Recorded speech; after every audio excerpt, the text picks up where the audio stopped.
Hello everyone, welcome to P कालका maths. आज की इस वीडियो में डिस्कस करूंगा गेट जनरल एप्टीट्यूड का सॉल्यूशन गेट 2022 का।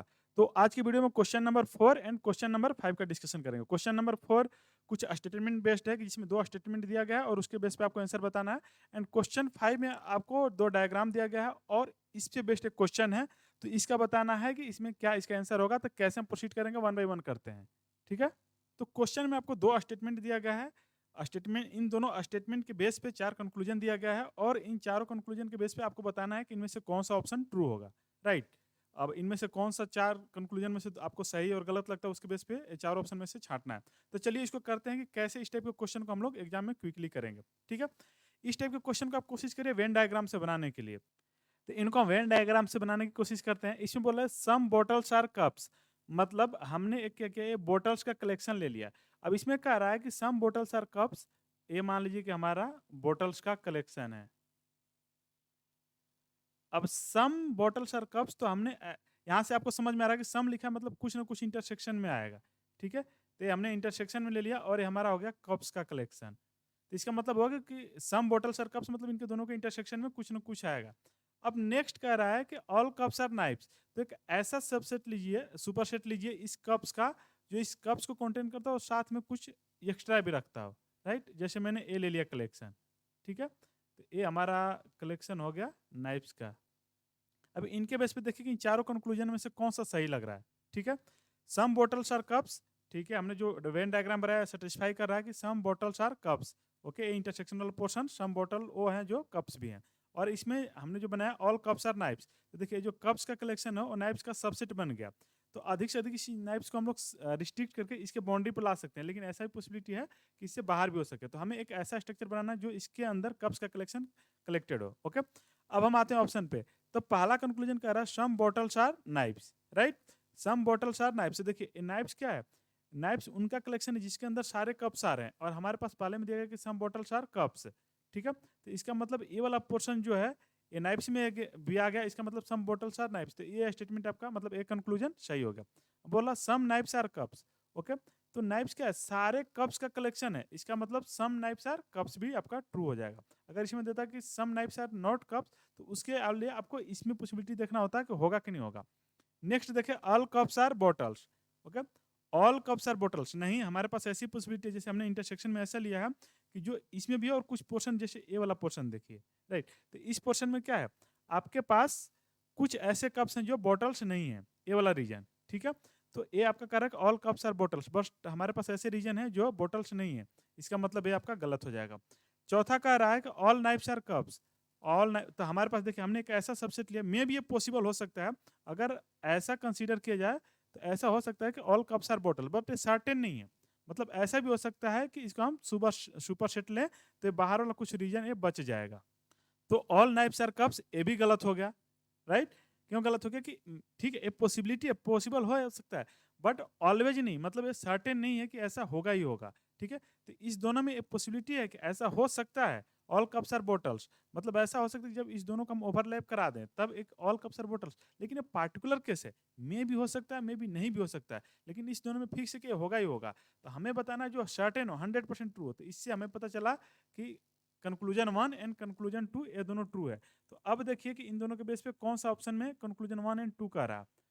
तो कंक्लूजन 1 एंड 2 आर करेक्ट। तो ऑप्शन 1 में आपका कह रहा है कंक्लूजन 1 एंड 2 आर करेक्ट, इसका मतलब ऑप्शन 1 आपका ट्रू होगा एंड बाकी तीनों ऑप्शन गलत होंगे। तो इस तरह से इस क्वेश्चन को आप कर सकते हैं। अब हम नेक्स्ट करेंगे क्वेश्चन नंबर 5। ये भी क्वेश्चन बहुत ही इंटरेस्टिंग क्वेश्चन है। तो क्वेश्चन को एक बार वीडियो पॉज करके आप क्वेश्चन को अच्छे से पढ़ लें और इसके बाद हम देखते हैं कि कैसे इस टाइप के क्वेश्चन को हम लोग सोल्व करते हैं। इस क्वेश्चन में देखिए, क्वेश्चन में कह रहा है कि आपको एक डिस्क का फ्रंट एंड रियर व्यू दिया हुआ है इस क्वेश्चन में। राइट। ये आपका फ्रंट है एंड रियर व्यू है। ठीक है। एंड कह रहा है कि the disc is flipped once with respect to any one of the fixed axis 1 1 2 2 and 3 3। तो ए आपका 1 है, 1 1 हो गया। ठीक है। ए आपका 2 2 2 हो गया एंड ए आपका 3 3 हो गया। राइट।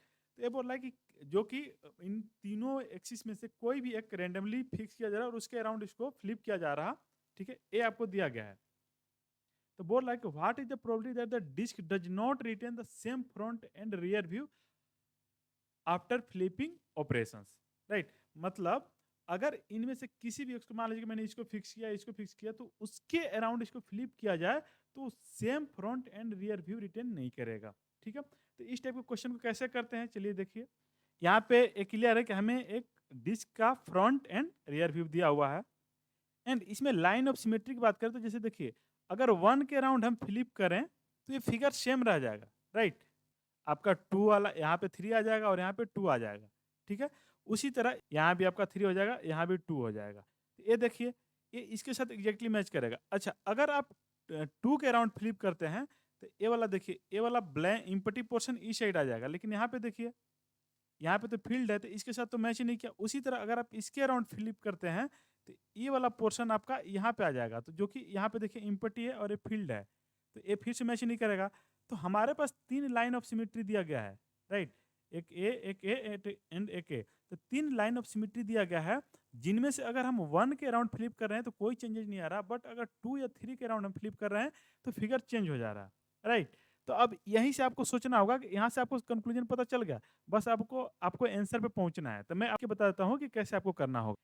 ये फिगर से क्लियर हो गया कि जितने भी लाइन ऑफ सिमेट्री हैं सारे ओरिजिन से पास कर रहे हैं और एंड इस ऑब्जेक्ट को या जो फिगर इसको इक्वली डिवाइड कर रहे हैं। जैसे 1 के अराउंड फ्लिप करेगा तो जितना फिगर एरिया इधर है उतना ही एरिया इधर है, राइट। तो मान लीजिए कि सेम व्यू रखने के लिए कुछ प्रोबेबिलिटी पी है, तो हमने प्रोबेबिलिटी में पढ़ा है कि अगर किसी इवेंट को होने के लिए प्रोबेबिलिटी समथिंग पी है तो उस इवेंट को नहीं होने के लिए 1 माइनस पी प्रोबेबिलिटी हो जाता है। ठीक है, तो इसको लेट, तो यहाँ पे मान लिया मैंने कि किसी भी एक एक्सिस के अराउंड आप फ्लिप करेंगे तो प्रोबेबिलिटी को सेम रहने के लिए जो प्रोबेबिलिटी होगा वो हमारा कुछ पी होगा। ठीक है, तो प्रोबेबिलिटी सेम नहीं रहने के लिए प्रोबेबिलिटी क्या होगा, इंप्लाई करेगा प्रोबेबिलिटी टू डज नॉट। ठीक है, ये प्रोबेबिलिटी का कंसेप्ट है, probability to does not retain the same view, ये हो जाएगा 1 माइनस पी। हमने यही पढ़ा ना, किसी इवेंट को होने के लिए अगर प्रोबेबिलिटी पी है तो उस इवेंट को नहीं होने के लिए जो प्रोबेबिलिटी होगा 1 माइनस पी हो जाएगा। ठीक है, एंड फिगर से हमने क्या ऑब्जर्व किया था कि फिगर से हमारे पास जो 3 थे इनमें से अगर हम सिर्फ 1 के अराउंड फिक्स अगर फ्लिप कर रहे हैं तो कोई भी व्यू में चेंजेस नहीं हो रहा, और बाकी 2 एंड 3 के अराउंड फ्लिप करेंगे तो हमारा चेंज हो जाएगा।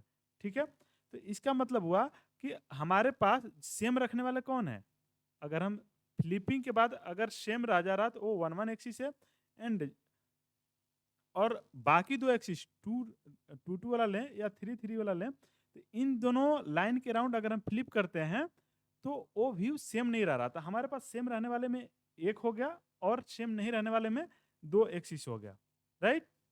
तो यहाँ पे जो हमने पढ़ा होगा प्रोबेबिलिटी के सेंस में कि नंबर ऑफ इवेंट अपन में होता है नंबर ऑफ सैंपल स्पेसेस, तो यहाँ पे नंबर ऑफ इवेंट टोटल कितने हो गए, टोटल हमारे पास 3 है।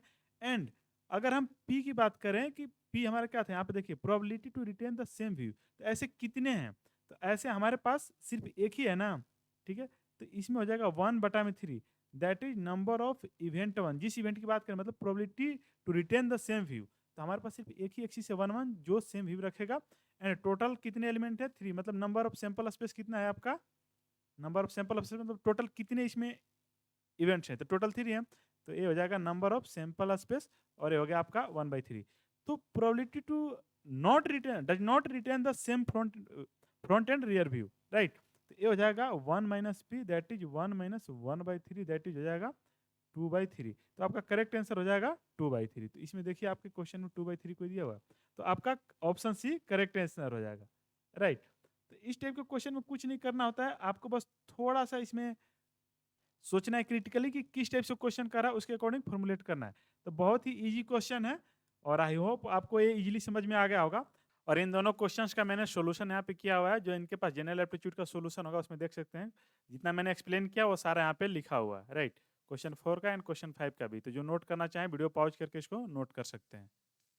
तो नेक्स्ट वीडियो में हम ऐसे 2 और क्वेश्चन करेंगे और कोशिश करें कि जल्दी आपका गेट का जनरल एप्टीट्यूड का सॉल्यूशन करवा दें। और आपको इसी टाइप से सोचना है कि कैसे हम क्विकली करेक्ट आंसर पे पहुंचे। ओके, तो आज के लिए बस इतना ही। Thank you.